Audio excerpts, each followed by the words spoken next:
Önceki mavza hürmetli vatandaş.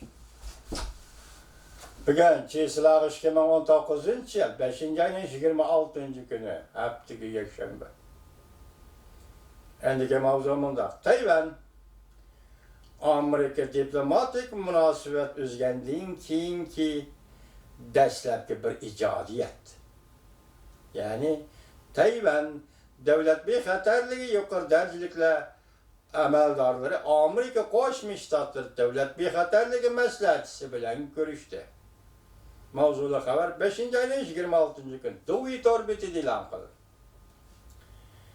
Tayvan Tashqi ishlar ministrligi shu yer vaqti 5. ayning 25. kuni Shimoliy Amerika ishlarini moslashtirish komitetining ismini Tayvan Amerika İşleri Komiteti qilib o'zgartganligini Jakartada boshda ko'rib o'tdik vatandosh.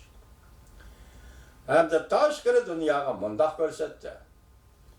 Tayvan Amerika ikki tarafning har xil almashtirish va hamkorlik xizmatlarini davomli cho'nqurlashtirish uchun Tayvan Davlat bexatarlik komitetining kotibi Li Davi 5. ayının 13. günden 5. ayının 21. günügacha Amerika'da ziyaretde buldu.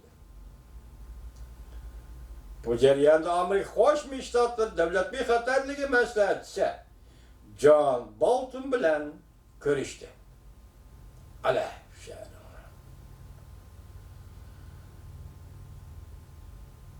Tayvan davlat bexatarlik maslahatchisi, Tayvan Davlat Bexatarlik Komitetining kotibi Li Davi diqqatli vatandosh.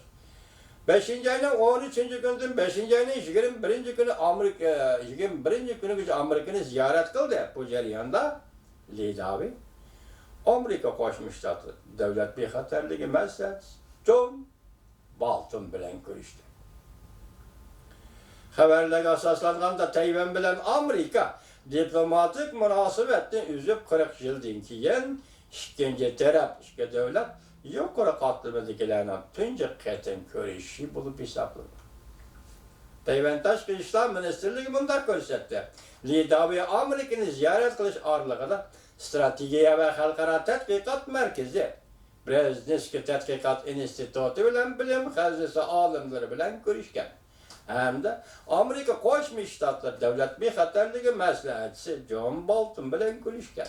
Li Davi yana Amerika diplomatlari bilan ko'rishgan.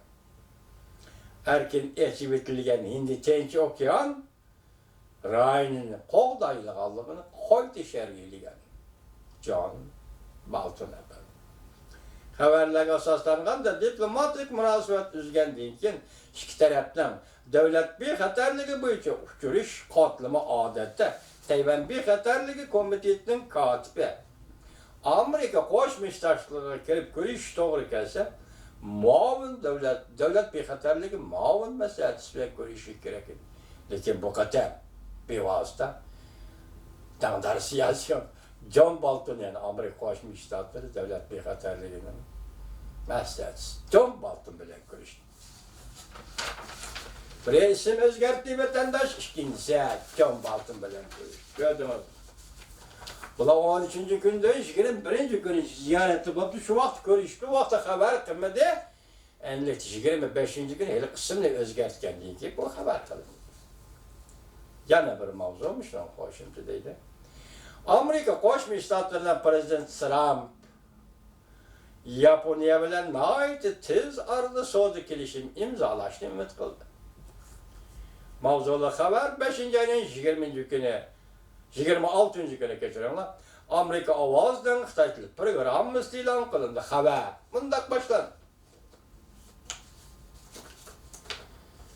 Tokyo shanba kuni kechda Prezident Trump o'tirgan aeroplandan tushibla Begidak Amerikaning Yaponiya turishliq bosh elchixonasiga yetib keldi. Amerika Qo'shma Shtatlarining prezidenti Trump. Bu yerda Prezident Trump Yaponiya savdo sanoat sohasining doiralari bilan suhbatlashdi. Prezident Trump Yaponiya shirkatlariga mundaq dedi. Shirkatchilariga mundaq dedi. Men ish to'g'risida so'zlayman. Yaponiya bilen Amerika münasebeti hiç kaçan bugünküdek koyuk, bugünküdek kızgın münasebet bolup bakmaga.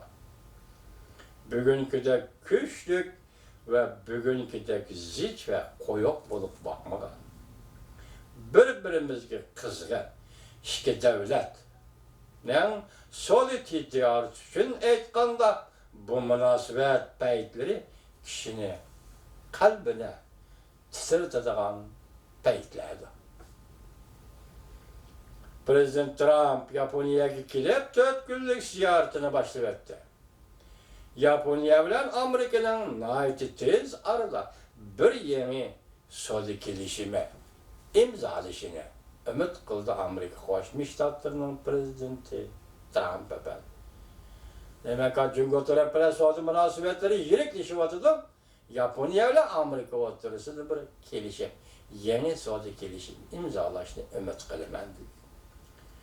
Yaponiyanın veziri Shinzo Abe, Prezident Trump bilen nait zich münasebet ornattı. İki rehber hazırgacha 40 ketimde görüştü. Aksaray bu görüşlerini tarihte mislisiz görülmegen görüş işte. Başta mı dedik? Hani burada siz bilen bizden haberimiz fakat bir ketim. Destekte Prezident Bob sayılanan birinci günü New York şehre gelip Yaponiyanın veziri Shinzo Abe Prezident Trump'ın şahsi öyle görüşken idi. Onun için görüşlerini koşkandan 40 ketim. Bu da sizge ma'lum, bizge ma'lum bo'lgan taraflari bilan selishtirganda bu san haqiqatan qaltisdan. Bir devletga ikki devlet o'rtasidagi badi keldi munosabat 2 yil vaqt ichida 40 ketim ko'rishish bu g'oyat zo'r ish, hurmatli vatandosh. Leksiyalarimiz tugadi. Bugungi leksiyalarimiz bilan o'tkazgan savollikim leksiyaning tartibini buzib yutib qoldim, kechiringlar, mana xato atlab tuplab qo'yibdi ben. Tertip buzluk bitip kaldı iken umum mezbunda hiç kadar özgürlük yok. Anladığınız'a rahmet, en de tüvende bir işe eririz, vaziyet doğrusu yapılırız.